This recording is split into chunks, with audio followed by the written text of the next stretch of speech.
Hello guys. जैसा मैंने आपको सिलेबस में कॉर्ड ब्लॉक्स एंड यूनिट्स का रिव्यू दिया था, अब मैं आपको सी एच ओ 0001 का ब्लॉक फर्स्ट की यूनिट 1 को कंप्लीट डिटेल में एक्सप्लेन करूँगी। जैसा कि आपको बता दिया है, unit first concept of community health, जो मैं आपको उसका स्ट्रक्चर और कंटेंट्स एक बार बता देती हूँ कि इसमें हम क्या क्या पढ़ने वाले हैं। तो स्ट्रक्चर में ये है कि what is health, what is public health, concepts of health and illness, what is dimensions of health, what is determinants of health, what is concepts of causation of disease, what is level of prevention, roles and responsibility of MLHP and specific points if question arise subjective type और objective type. ये जो questions दिए गए हैं ये आपके contents हैं और एक तरीके के सब्जेक्टिव क्वेश्चंस भी आप मान सकते हैं, और ऑब्जेक्टिव क्वेश्चंस मैंने आपको लास्ट वीडियो में आपको देखने को मिलेंगे। चलिए नेक्स्ट करते हैं। अब मैं आपको स्टेप बाय स्टेप बताती हूँ कि फर्स्ट पॉइंट क्या है। What is health. हेल्थ के बारे में आपको पता है कि हेल्थ क्या होता है। हेल्थ एक completely physically, mentally, socially wellbeing और हमारी बॉडी में एब्सेंस ऑफ डिजीज़ होना ही एक तरीके का हेल्थ कहलाता है, जो complete physical, emotional, social, spiritual और मेंटल कंप्लीटली उसे बोलते हैं हॉलिस्टिक हेल्थ। ये सभी को पता है अकॉर्डिंग टू WHO। नेक्स्ट है what is public health. Public health, public health का मीन्स ये होता है, पब्लिक मीन्स होता है जनरल पॉपुलेशन, या फिर बोल सकते हैं हम कम्युनिटी। जो जनरल पॉपुलेशन होती है और कम्युनिटी होती है, उसको उसकी हेल्थ का ध्यान रखना, उसकी हेल्थ की केयर करना बाय द कम्युनिटी एफर्ट्स के द्वारा, वो एक कम्युनिटी पब्लिक हेल्थ कहलाता है एक सिंपल लैंग्वेज में। अगर हम इसे इंग्लिश में बोला जाए तो एक ये साइंस और आर्ट है जो प्रोटेक्टिंग करता है और इम्प्रूविंग करता है हेल्थ की ऑफ पीपुल और कम्युनिटीज़ की। किसके द्वारा? By the community organized efforts के द्वारा। जो कम्युनिटी के अंदर ऑर्गेनाइज्ड एफर्ट्स मतलब जो सेंटर्स हैं, डिलीवरी सिस्टम्स हैं, सर्विसेज हैं, वो सर्विस प्रोवाइड करेंगे पब्लिक को, जनरल पॉपुलेशंस को, कम्युनिटीज़ को। तो वही वही कहलाता है पब्लिक हेल्थ। नेक्स्ट है क्या क्या कोर फंक्शंस, क्या क्या मतलब मेन जो हाईली इफेक्टिव फंक्शंस कौन कौन से होते हैं पब्लिक हेल्थ के। तो मेनली इसके 3 फंक्शंस हम सब जगह यूज़ करते हैं: protection, prevention and promotion. Promotion किसका करना है? प्रमोशन करना है इंडिविजुअल के हेल्दी बिहेवियर का, जो भी सोशल्स के अंदर इम्प्रूविंग करने डिटर्मिनेंट्स ऑफ हेल्थ का। प्रिवेंशन करना है हमको कि ज़्यादा से ज़्यादा कोई इन्फेक्शन ना हो, उसके लिए हम तुरंत स्क्रीनिंग करवाएं और अच्छे से अच्छे वैक्सीनेशन करें। और प्रोटेक्शन किससे करना है? जो एनवायरमेंटल में हैज़ार्ड्स हैं, इन्फेक्शियस है, उससे प्रोटेक्ट करना है और कंट्रोल करनी है इन्फेक्शियस डिजीज़ को, और हेल्थ हैज़ार्ड्स इमरजेंसी से हमें प्रोटेक्ट करना है। तो मेन कोर फंक्शंस क्या है जो पब्लिक हेल्थ के कम्युनिटी के द्वारा एफर्ट्स के द्वारा देखा जाता है? फर्स्ट है monitor health status of community. हमें मॉनिटर करना है कि कम्युनिटी के अंदर कैसा हेल्थ स्टेटस है। सेकंड है इन्वेस्टिगेट करना है और डायग्नोस करना है हेल्थ प्रॉब्लम्स को। थर्ड है इन्फॉर्म, जो कि बहुत बड़ा रोल प्ले करता है इन्फॉर्म और हेल्थ एजुकेशन, जो कि हेल्थ इश्यू से रिलेटेड है या अदर कोई भी डिजीज़ प्रॉब्लम है, किसी से भी रिलेटेड हम हेल्थ एजुकेशन देंगे तो पर्सन आधा नॉलेज से ही वो अपनी हेल्थ को अपग्रेड कर सकता है। नेक्स्ट है mobilize partnership to solve community problems. Mobilize partnership मतलब है कि आपको विजिटिंग करनी है, सर्विस विजिट व सर्विसेज भी प्रोवाइड करनी है। Next support policies plans to achieve health goals. जो भी पॉलिसीज़ गवर्नमेंट के द्वारा बनाई जाती है, प्रोग्राम्स बनाए जाते हैं, उनमें सपोर्ट करने का होता है। उन प्रोग्राम्स को हमें आगे इस्टेब्लिश करवाना होता है। नेक्स्ट है enforce laws regulations to protect health और सेफ्टी। जो भी लॉज रेगुलेशंस और हेल्थ सेफ्टी के रिलेटेड जो गवर्नमेंट ने रेगुलेट किए हैं वो हमें पब्लिक तक पहुंचाना है। यही आपका कोर फंक्शन है पब्लिक हेल्थ की। नेक्स्ट क्या है? Concepts of health and illness. Concepts, next concept मतलब होता है कि हम किस तरह डिफाइन करेंगे कि व्हाट इज़ हेल्थ और व्हाट इज़ इलनेस। इन दोनों के बीच में हम एक किस एक किस एक लाइन को रखेंगे कि हमें पता चलेगा कि हम हेल्थ है या हम इलनेस है। तो एक कॉन्सेप्ट हमें पता बताएगा कि आप यू आर हेल्दी या are not healthy. So concepts of health ये है कि health is evolve over the centuries as a concept from individual concern to world wide social goal and encompasses the whole quality of life, जिसमें कुछ concept दिए गए हैं, biomedical concept, ecological concept, psycho social concept and holistic concept. Next है, first concept के द्वारा समझेंगे कि बायोमेडिकल कॉन्सेप्ट। बायोमेडिकल कॉन्सेप्ट ये बोलता है कि ह्यूमन जो बॉडी है वो कंप्लीटली एब्सेंस ऑफ डिजीज़ या फ्री फ्रॉम डिजीज़ है, तो उस पर्सन को हम बोलेंगे हेल्दी पर्सन। और अगर पर्सन में कोई भी प्रकार की डिजीज़ प्रेजेंट है तो उसे बोलेंगे हम इलनेस। इस तरीके से हम डिफाइन कर सकते हैं कॉन्सेप्ट के थ्रू कि बायोमेडिकल कॉन्सेप्ट ये बोलता है कि अगर आप एब्सेंस ऑफ डिजीज़ हैं तो यू आर हेल्दी, और अगर आपको प्रेजेंस ऑफ डिजीज़ है तो यू आर इलनेस। सो इन्होंने इस तरीके से कॉन्सेप्ट बताया है। नेक्स्ट है ecological concept. Ecological concept means होता है एनवायरमेंटल। अगर आप एनवायरनमेंट के साथ इक्विलिब्रियम मेंटेन कर पा रहे हैं, बैलेंस मेंटेन कर पा रहे हैं, तो यू आर हेल्दी। और आपके साथ डिसइक्विलिब्रियम है, आप इम्बैलेंस बन जाता है, तो यू आर इलनेस। सो ये भी सेकंड कॉन्सेप्ट आपको समझ में आ गया होगा। थर्ड है psycho social concept. Psycho social concept मतलब ये होता है कि आपका बॉडी, माइंड और स्पिरिट, ये तीनों बैलेंसिंग के साथ वर्क कर रहे हैं, इक्विलिब्रियम बैलेंसिंग है। सो आप हेल्दी हैं। अगर इन तीनों में डिसइक्विलिब्रियम हो चुका है या हो रहा है तो आप इलनेस की कैटेगरी में आ जाते हैं। इस तरीके से हम ये बोल सकते हैं कि हॉलिस्टिक हेल्थ मतलब हमें कंप्लीटली हेल्दी जब माना जाएगा जब हम फिज़िकली, इमोशनली, मेंटली, सोशली और स्पिरिचुअली कंप्लीट रूप से अगर इन सभी कंपोनेंट्स और सभी इन कॉन्सेप्ट्स को पूरा करते हैं तो हम हेल्दी पर्सन कहलाएंगे। और इनमें से एक भी डिटरमाइंस कम ऊपर नीचे या कुछ भी प्रॉब्लम हुई है तो हम इलनेस में आ जाते हैं। इसी इसी कॉन्सेप्ट को समझने के लिए एक स्पेक्ट्रम ऑफ हेल्थ बताया गया है। स्पेक्ट्रम ऑफ हेल्थ मीन्स आपको इस ग्राफ में दिखाई दे रहा होगा कि जो पर्सन बिल्कुल हेल्दी है उसे हम पॉजिटिव हेल्थ कहेंगे। Positive health mean the means कि जो सारा होलिस्टिक हेल्थ जो हमने अभी पीछे बताया है कि होलिस्टिक हेल्थ मतलब कंप्लीट जो सारे डिटर्मिनेंट्स पूरे कर रहे हैं, कारक पूरे हैं हमारी बॉडी के अंदर, कंप्लीट हम बॉडी, माइंड, एनवायरनमेंट सभी तरीके से हम बिल्कुल बैलेंसिंग है तो हम पॉजिटिव हेल्थ में। अगर थोड़ा सा कि ठीक है थोड़ा ऊपर नीचे हो रहा है तो हम बेटर हेल्थ में हैं। और हम हेल्थ तो है, हमें कोई बीमारी नहीं है, लेकिन मतलब हेल्थ हमारी थोड़ी सी ऊपर नीचे है, मतलब हम थोड़ा सा कभी अच्छा फील करते हैं कभी बुरा, लेकिन हम हेल्दी है, कोई बीमारी नहीं है, तो उसे बोलते हैं freedom from sickness.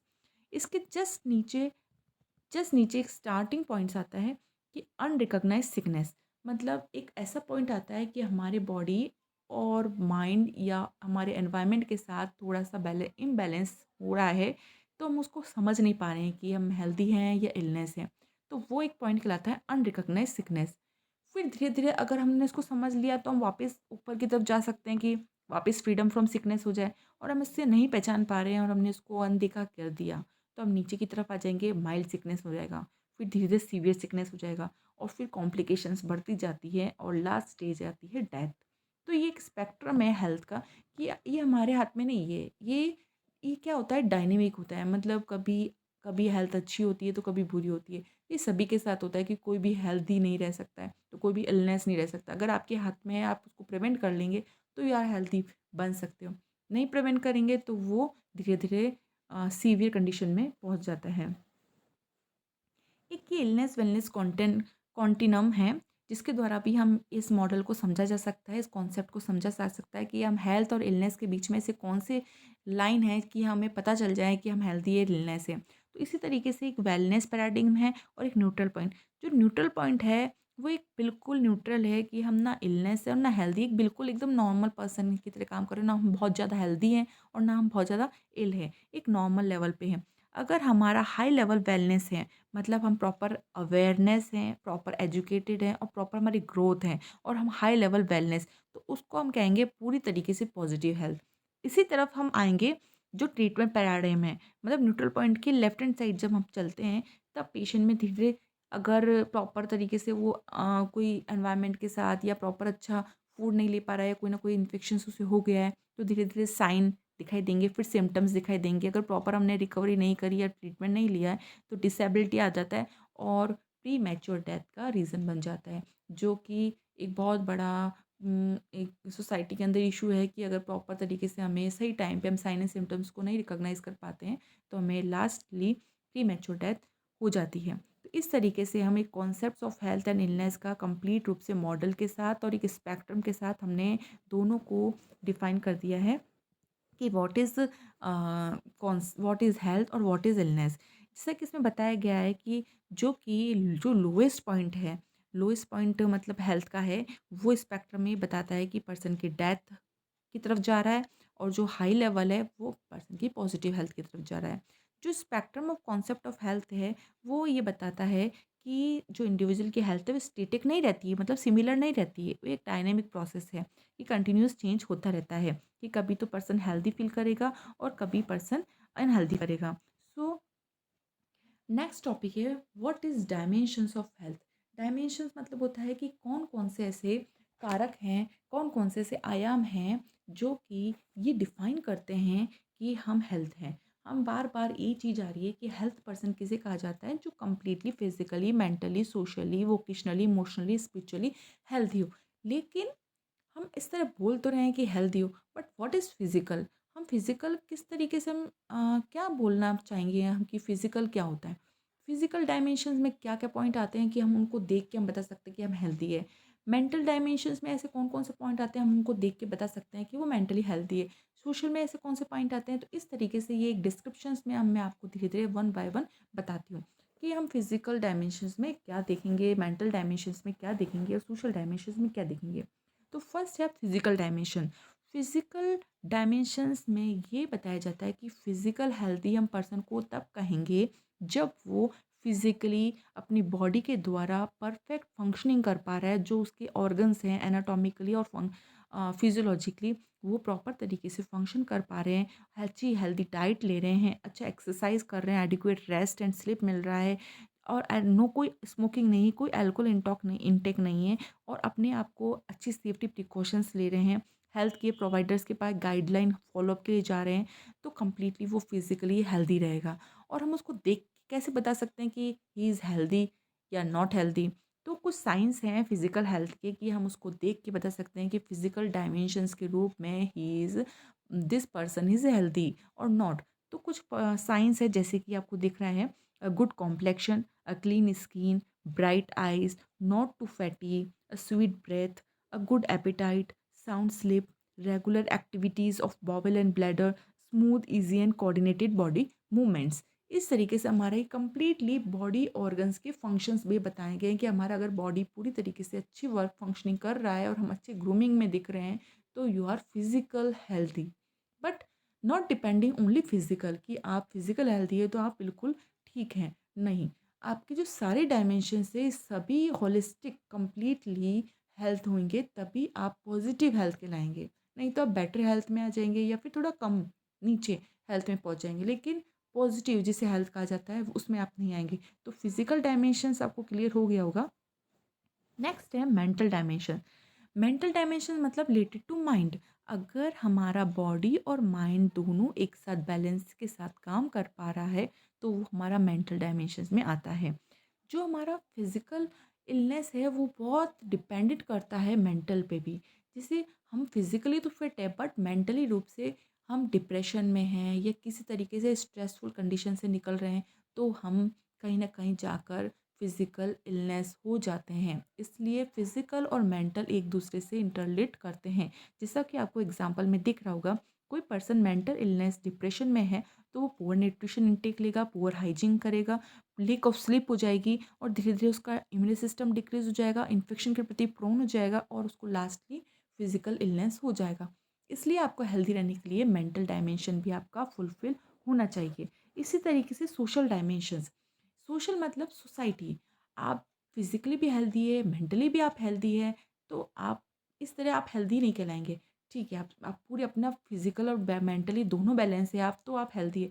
But in दोनों के साथ आपको बाहर कम्युनिटी के साथ भी कम्युनिकेशंस और आगे बातचीत या इंटीमेसी, रिलेशनशिप्स, ये सब भी मेंटेन करने होते हैं। अगर आप इनमें भी इम्परफेक्ट हो जाते हैं, मतलब आप प्रॉपर तरीके से किसी से कम्युनिकेट नहीं कर पा रहे हैं, प्रॉपर तरीके से अदर मेंबर जो सोसाइटी मेंबर है उनसे हार्मोनियस रिलेशनशिप मेंटेन नहीं कर पा रहे हैं, तो इसका मतलब आप सोशली डायमेंशंस आपका पुअर है, तब भी आप अनहेल्दी की पोजीशन में आ जाते हैं। अगर आपने ये सब किया कि आपने पॉजिटिव मटेरियल एनवायरनमेंट क्रिएट किया, आपने कम्युनिकेशन किया, इंटीमेसी रखी, रिस्पेक्ट करा एक दूसरे की, इक्वलिटी करी, सोशल फंक्शनिंग में पार्टिसिपेट किया, तो आप सोशल डायमेंशंस की तरफ से भी आप हेल्दी कहलाएंगे। फोर्थ डायमेंशन है स्पिरिचुअल। स्पिरिचुअल मीन्स आत्मिक। आत्मिक मतलब हमारा एक इंटरनल, हमें हम ऊपर से भले कितने ही अच्छे हेल्दी दिख जाए, बट हमारा जो स्पिरिचुअल है अगर वो है अनहेल्दी होगा, तो हमारा ऊपर का बॉडी जो है वो धीरे धीरे धीरे धीरे अनहेल्दी की तरफ चला जाएगा। तो जो हमारा अंदर स्पिरिचुअली मीन्स मतलब होता है एक डीपर सेल्फ, अपने सेल्फ, अपनी सेल्फ एस्टीम, मतलब अपना अंदर का, हमारे क्या हम अंदर चाहते हैं स्पिरिचुअली, हमारे क्या क्या एक पॉइंट्स हैं कि हम उनको स्ट्रॉन्ग कर सकते हैं, जैसे कि मेडिटेशंस के थ्रू, प्रेयर्स के थ्रू, स्पिरिचुअल गैदरिंग ऑर्गेनाइज करके, इस तरीके से हम मेंटेन कर सकते हैं स्पिरिचुअल हेल्थ को। फिफ्थ है इमोशनल डायमेंशन। इमोशनल और मेंटल डायमेंशंस एक दूसरे से इंटर रिलेट करते हैं, एक क्लोजली रिलेटेड है, बट जो मेंटल डायमेंशंस है वो माइंड माइंड से रिलेटेड है, और इमोशनल जो डायमेंशंस है वो पर्सन्स की फीलिंग से रिलेटेड है, मतलब पर्सन्स कभी एंग्री है, कभी हैप्पी है, तो इस तरीके से जो इमोशंस हैं उनको भी कंट्रोल करना, सेल्फ कंट्रोल करना इमोशनल डायमेंशन में आता है। अगर पर्सन अच्छा पॉजिटिव थिंकिंग में है तो अपने आप को कॉपिंग कर सकता है, अपने आप को एडजस्टिंग करने में। अगर वो उसकी थिंकिंग में कोई परिवर्तन आ रहा है, वो किसी के प्रति अच्छा थॉट नहीं रख पा रहा है, नेगेटिव थॉट्स में जा रहा है, तो धीरे धीरे धीरे धीरे वो क्या होता है, उसका मेंटल डायमेंशंस भी अप डाउन हो जाता है, और धीरे धीरे वो मेंटली इल होने लगता है, और फिर सारा ही वो हेल्दी का अनहेल्दी में वो कन्वर्ट हो जाता है। इसलिए इमोशनल डायमेंशंस का भी अच्छा होना भी ज़रूरी है एक हेल्दी पर्सन के लिए। लास्ट है वोकेशनल डायमेंशन। वोकेशनल डायमेंशन होता है कि हमारे वोकेशनल ऑक्यूपेशनल के प्रति हमारा कितना, अपने आप को कितना हम ऑक्यूपेशनल के प्रति कितना सेटिस्फाई हैं, जॉब के प्रति करियर एम्बिशंस कितने हैं, हमारे पर्सनल परफॉर्मेंस कितने हैं, ये सब इंपॉर्टेंट कंपोनेंट्स हैं इस डायमेंशन के लिए। अगर पर्सन अच्छा जो अपनी लाइफ में अच्छा कंफर्टेबल अपना जो भी उसको सेटिस्फाई मिल रहा है लेवल ऑफ जॉब से, तो वो मेंटली सेटिस्फाई रहेगा, धीरे धीरे वो फिजिकली भी खुश रहेगा, मेंटली भी अपसेट नहीं रहेगा। तो एक ये वोकेशनल डायमेंशन भी हमारे हेल्थ को बहुत इफ़ेक्ट करता है, और हमारी हेल्थ बनाने में ये बहुत इम्पॉर्टेंट रोल प्ले करता है। इस तरीके से ये डायमेंशंस हो गए हैं आपके। डायमेंशंस मतलब होते हैं आयाम, जो हमारे हेल्थ को डिफ़ाइन करते हैं कि इन चारों तरफ, हमारे चारों तरफ ये जो आयाम रहते हैं, इन सबको हमें बैलेंस करके रखना है, तब हम हेल्थ पर्सन कहलाएंगे। अगर इसमें से कोई सा भी एक एक में भी कुछ भी इम्बैलेंस पाया गया, तो हम हेल्दी से धीरे धीरे धीरे धीरे हमें पता भी नहीं चलेगा, और हम अनहेल्दी की तरफ कन्वर्ट हो जाएंगे। इसलिए आपको इन डायमेंशंस को अच्छे से मेंटेन रखना है। आई होप ये आपको टॉपिक अच्छे से समझ में आया होगा। नेक्स्ट टॉपिक की तरफ हम चलते हैं। What is determinants of health.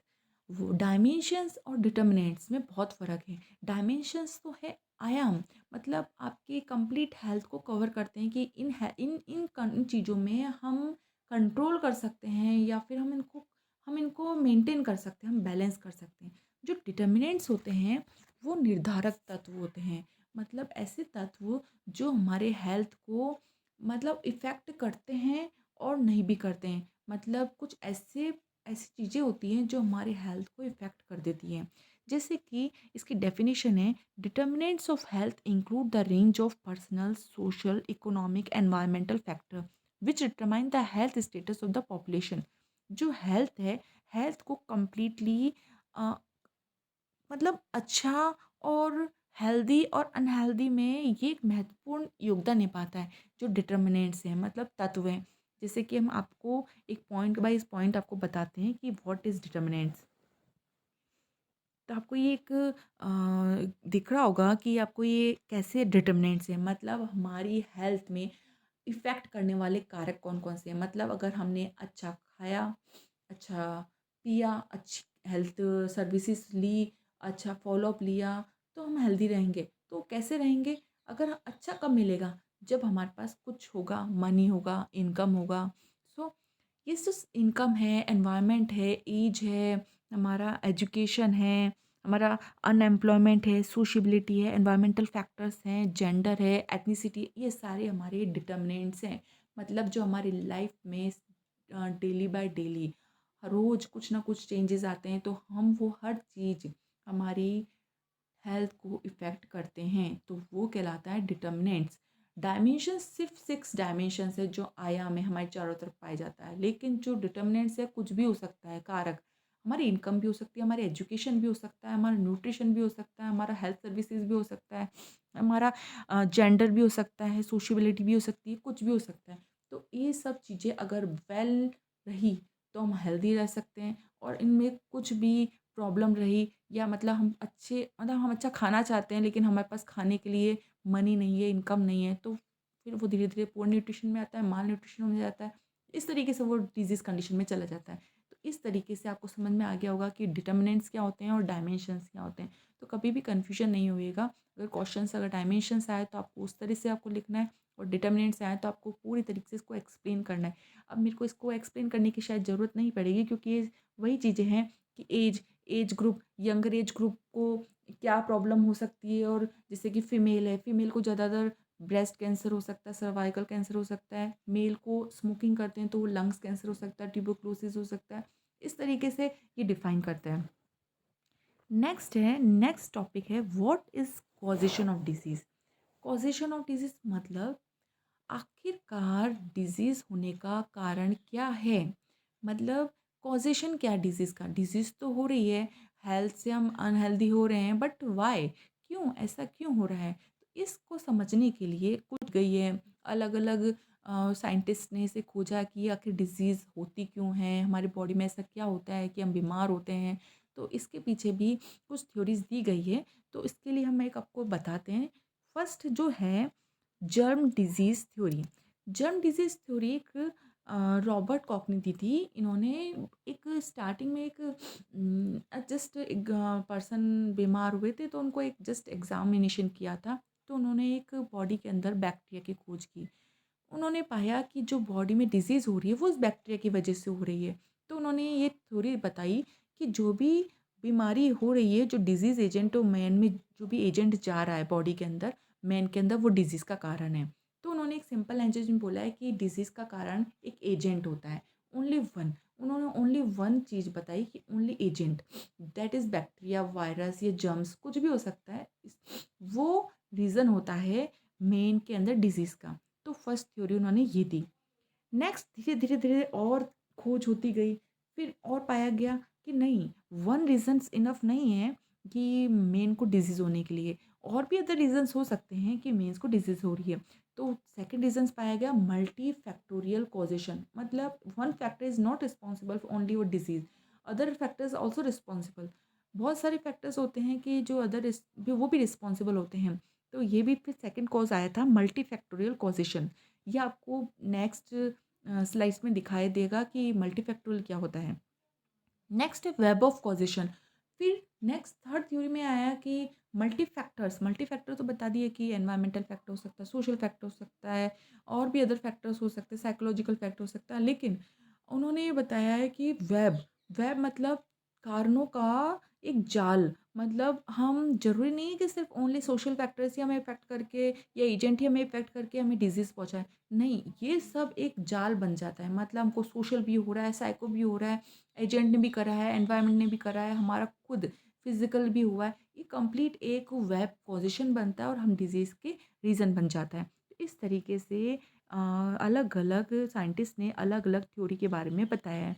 जैसे कि मैंने आपको जर्म थ्योरी के बारे में बताया है कि जो हेल्थ प्रॉब्लम्स हैं, उन्होंने ये बताया था कि जर्म थ्योरी के अंदर कि एक ऐसा जर्म या ऐसा जीवाणु या ऐसा लिविंग ऑर्गेनिज़्म जो हमारी बॉडी के अंदर एंटर करता है थ्रू वाटर के थ्रू, फूड के थ्रू, एयर के थ्रू, या बाइट्स के थ्रू, या एनिमल्स के थ्रू, वो घुसने के बाद हमारी बॉडी में और हमें डिजीज़ कॉजेशन करता है। ये इन्होंने फर्स्ट थ्योरी में, जर्म थ्योरी के अंदर आपको बताया गया है। नेक्स्ट है, उन्होंने ओनली एजेंट के बारे में बताया कि only agent is responsible for disease, but धीरे धीरे और स्टडी की गई तो हमें पता चला कि only agent is not responsible, उसके अलावा भी अदर फैक्टर्स रिस्पॉन्सिबल होते हैं हमारे डिजीज़ के लिए। तो उसके नाम दिया गया है एपिडेमियोलॉजिकल ट्रायंगल, ये ट्रायड थ्योरी। ट्रायड थ्योरी मतलब होता है एजेंट, होस्ट और एनवायरनमेंट, ये तीनों का एक ट्रायड बनाया गया है कि थ्री ऑल रिस्पॉन्सिबल होते हैं हमें डिजीज़ के लिए।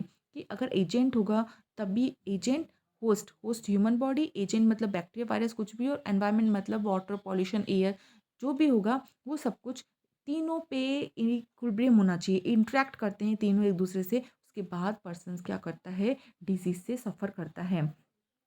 जैसे कि मैं आपको ये बताती हूँ एजेंट में क्या क्या चीज़ें आती हैं, एजेंट, होस्ट और एनवायरनमेंट में। एजेंट होता है बैक्टीरिया, वायरस, फंगस, और होस्ट होता है कि जो पर्सन खुद, सेक्स, उसका जेनेटिक मेकअप कैसा है, उसका हेल्थ बिहेवियर कैसा है, उसकी इम्यूनिटी कैसी है, उसका एज क्या है। एनवायरनमेंट में आएगा नॉइज़, एयर, वाटर और सैनिटेशन। ये सब चीज़ें क्या हैं, एपिडेमियोलॉजिकल ट्रायड के अंदर आता है। ये सब बताता है कि अगर इनमें से कोई भी इम्बैलेंस हुआ तो पर्सन डिजीज़ से सफ़र कर सकता है। नेक्स्ट आपकी जो थ्योरी बताई थी मैंने, web of position. Web of position मतलब ये होता है ओनली ओनली वन या टू या थ्री फैक्टर्स ओनली यही रिस्पॉन्सिबल नहीं होते हैं कि हमें डिजीज़ हो जाए, बट इन सब का इंट्रैक्शन एक कॉम्प्लेक्स इंट्रैक्शन बन जाता है जो हमारे बॉडी के अंदर एक डिजीज़, हमें पता भी नहीं चलता है कि वो कब कॉम्प्लेक्स बन गया है, कब एक दूसरे से इंटरेक्ट हो गया है और हम धीरे धीरे धीरे धीरे उस डिजीज़ की तरफ चल रहे हैं। तो अल्टीमेटली जो लेवल ऑफ डिजीज़ होती हैं, एक एक जो वन पॉइंट पे ऐसा आ जाता है कि हमारे बॉडी में इतना इतना वेब हो जाता है डिजीज़ के रीज़न का कि हमें पता भी नहीं चलता है कि हम, जैसे हमने फैट फूड खाया है, हमने अच्छी तरीके से वाटर का, हमने वाटर इंटेक कंटामिनेटेड वाटर किया है, ठीक है, और अदर फिजिकली ऑर्गन्स हमारे अच्छे फंक्शन नहीं कर पा रहे हैं, या हमें कोई इन्फेक्शियस डिजीज़ होती जा रही है। इस तरीके धीरे धीरे करते करते हम अल्कोहल इंटेक कर रहे हैं, ठीक है, धीरे धीरे बॉडी में धीरे धीरे पता भी नहीं हो कि इन सब रीजंस की वजह से हमारी डिजीज़ डेवलप हो जाती है। जैसे कि वेब ऑफ पॉजिशन में आपको दिखाई दे रहा होगा कि हमारा एज, एजुकेशन और इनकम, ठीक है, ये सब डिपेंड करता है। अगर हमारी एज, जैसे कि एजुकेशन और इनकम है, तो physical activity, weight intake, over weight होगा, फिर अल्कोहल होगा, फिर स्मोकिंग होगी। इस तरीके से फिर धीरे धीरे मतलब हमारे बॉडी में टाइप 2 डायबिटीज़ धीरे धीरे डेवलप हो जाएगा, फिर कोलेस्ट्रॉल हो जाएगा, फिर ब्लड प्रेशर हो जाएगा। इन सबको अगर हम एक दूसरे से अगर इनको प्रिवेंट नहीं कर पाए और हमने सही टाइम पर रिकॉग्नाइज नहीं किया साइन एंड सिम्टम, या हम इनको प्रिवेंशन नहीं दे पाए, अच्छे से हमने इसको ट्रीटमेंट मैनेजमेंट नहीं किया, इसको नहीं रोका, तो लास्ट में जाके हार्ट डिजीज़ हो सकती है, हाई ब्लड प्रेशर हो सकता है, अदर और डिजीज़ेज़ और इन्फेक्शियस डिजीज़ेज़ पैदा हो सकती है। तो इसे हम बोलते हैं वेब ऑफ पॉजिशन। जो ये थ्योरी बताई गई है, ये बताया गया है कि अगर हमने प्रॉपर तरीके से प्रिवेंशन और क्योर नहीं किया है तो हम उस डिज़ीज़ के कॉज़ का डिज़ीज़ का कारण बन सकते हैं। इसलिए हमें प्रॉपर टाइम पर प्रिवेंशन मैनेजमेंट ले लेना चाहिए ताकि हम उसको आगे नहीं पहुंच सकें। नेक्स्ट है लेवल ऑफ प्रिवेंशन।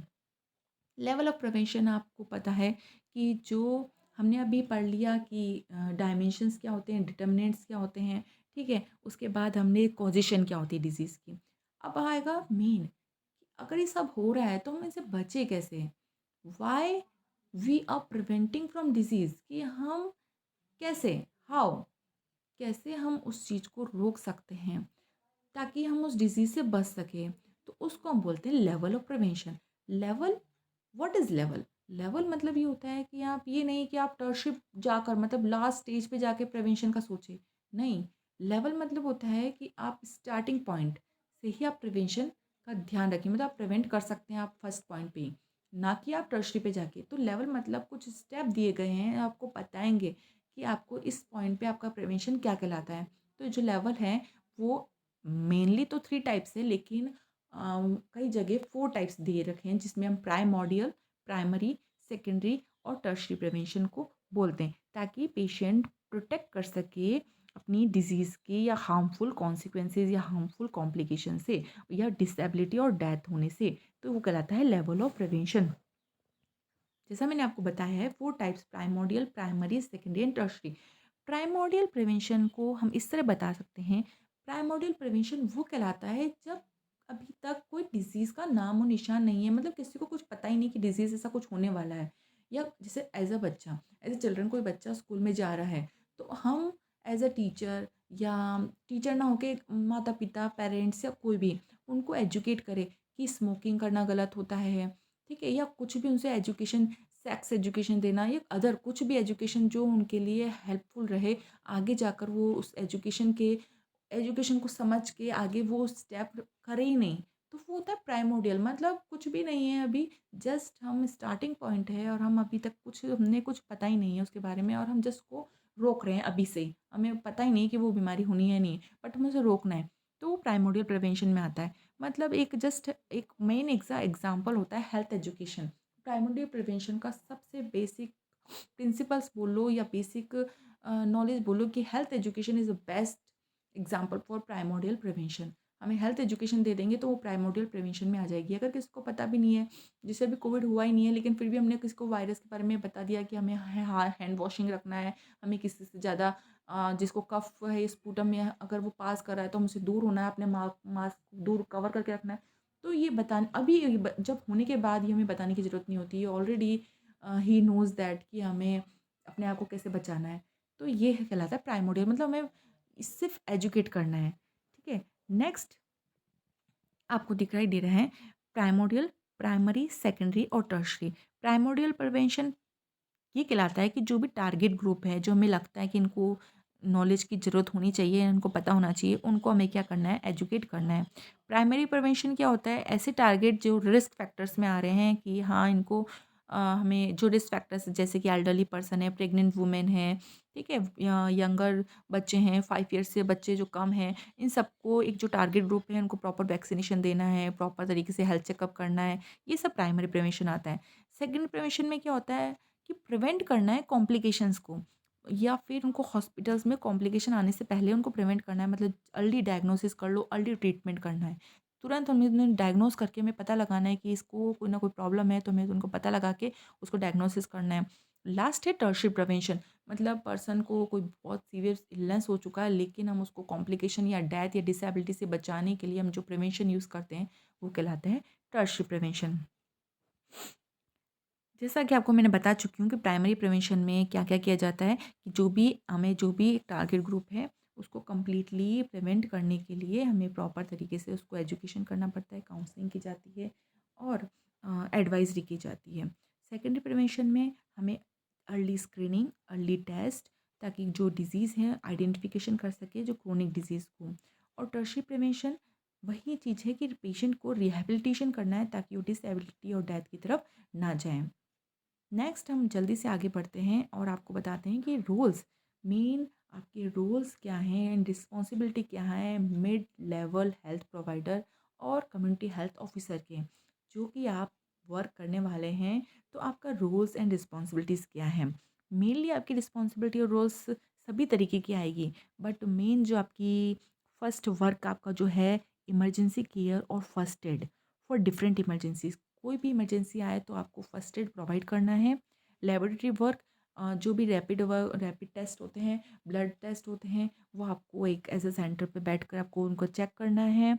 बीएमडब्ल्यू जो आपको पता है, ठीक है, बेसिक मेडिकेशन एडमिनिस्ट्रेशन, जो भी आपको मेडिसिन्स हैं उनके बारे में उनको पर्सन को अगर वो आया है तो प्रॉपर ट्रीटमेंट देना है, मैनेजमेंट करना है। Health awareness it's very important, person को जो भी पर्सन आ रहा है उसको जो डिज़ीज़ हो रही है उससे रिलेटेड, चाहे उसको हो चाहे ना हो, आपको हेल्थ अवेयरनेस, हेल्थ एजुकेशन देनी ही है। नेक्स्ट है मटेरियल हेल्थ डेवलपमेंट स्किल, जो मैटरनल हेल्थ डेवलपमेंट स्किल एक बहुत मेन पार्ट रखता है MCH, maternal child health care. आपको ये बहुत इंपॉर्टेंट टॉपिक है जो आपको कंप्लीटली ध्यान में रखना है। Management of the basic condition like fever etcetera, जो भी बेसिक नॉर्मल कंडीशन है, फ्लू है, फीवर है, इन सब के बारे में उनको मैनेजमेंट प्रोवाइड करना है। नेक्स्ट है supportive supervision of field for smooth function and coordination. आपको पता है कि जो भी आपके अंडर में आंगनवाड़ी वर्कर्स हैं और दाइज हैं और एएनएम वर्कर्स हैं, जो भी आपके अंडर में काम करेंगे उनको आपको सुपरवाइज करना है, आपको मॉनिटरिंग करना है ताकि स्मूथ कोऑर्डिनेशन बना रहे। नेक्स्ट है digital maintenance of records and folders for family and community as well as reports. आपको डिजिटली मेंटेनेंस करना है, आपको एक कंप्लीट रिकॉर्ड्स एंड रिपोर्टिंग करनी है कि हमें आज कितना ओपीडीज़ टेस्ट किए, कितने ईएनसी किया है, कितना हमने कम्युनिकेबल डिजीज़ के बारे में देखा है, कितना हमने क्या वर्क किया है, सब कुछ आपको रिकॉर्ड्स एंड रिपोर्ट करना है। नेक्स्ट है infant and child care skill, जो कि मैंने आपको बता ही दिया है कि MCH care is very important. Next है एडल्ट रिप्रोडक्टिव हेल्थ स्किल्स, आपके जो एडolescents हैं और रिप्रोडक्टिव एज में जो ग्रुप आता है, उन सब की केयर भी आपको प्रोवाइड करनी है। इस तरीके से मेनली आपके ये रोल्स और रिस्पॉन्सिबिलिटी होती है मिड लेवल हेल्थ प्रोवाइडर्स की। अब कुछ ऑब्जेक्टिव टाइप्स क्वेश्चंस हैं और सब्जेक्टिव टाइप क्वेश्चंस आपके ऊपर दे दिए गए हैं। और ये ऑब्जेक्टिव टाइप क्वेश्चन मान लीजिए अगर आरयूएच ने ऑब्जेक्टिव टाइप क्वेश्चन बनाए हैं, तो ये आपके इस यूनिट से रिलेटेड आपकी ऑब्जेक्टिव टाइप क्वेश्चन है, तो आप इसे ज़रूर रीड कर लीजिएगा और बताइएगा कमेंट में कि आपको ये वीडियो कैसा लगा। अगर आपको अच्छा लगा वीडियो तो प्लीज़ इस वीडियो को लाइक कीजिए, सब्सक्राइब कीजिए, शेयर कीजिए। और मैं आपको सारी यूनिट्स कंप्लीट यूनिट आपको बहुत ईजी लैंग्वेज में समझाऊंगी, क्योंकि आपके पास बुक सबके पास अवेलेबल है। तो आप बुक का मैटर आप लिख सकते हो, लेकिन अगर आपको समझ में आ गया तो आप उस मैटर को बहुत ईजी लेवल में आप उसको अच्छे से समझ सकते हैं। प्लीज़ आप इस वीडियो को ज़रूर शेयर कीजिएगा और मुझे जल्दी से जल्दी कमेंट करिएगा कि आपको कैसा लगा वीडियो। प्लीज़ आप सब्सक्राइब कीजिए, लाइक कीजिए एंड शेयर कीजिए। Thank you friends.